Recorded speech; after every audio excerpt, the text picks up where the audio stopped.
திருவண்ணாமலையாடும் அருணேசா ஆதி பரமேஸ்வரா கை தொழுதேன் பிறவி பிணியினை தீர்த்திடையா ஆயுள்ளாரோக்கியங்கள் தந்திடையா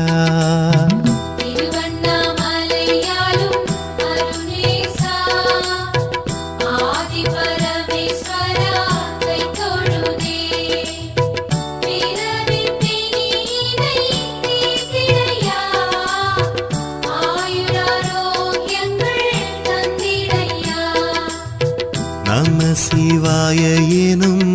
மந்திரமே அது பஞ்சாட்சரம் என்னும் தந்திரமே சித்தி சுத்தியோடதை ஜபித்து வந்தால் சகலமும் வந்தே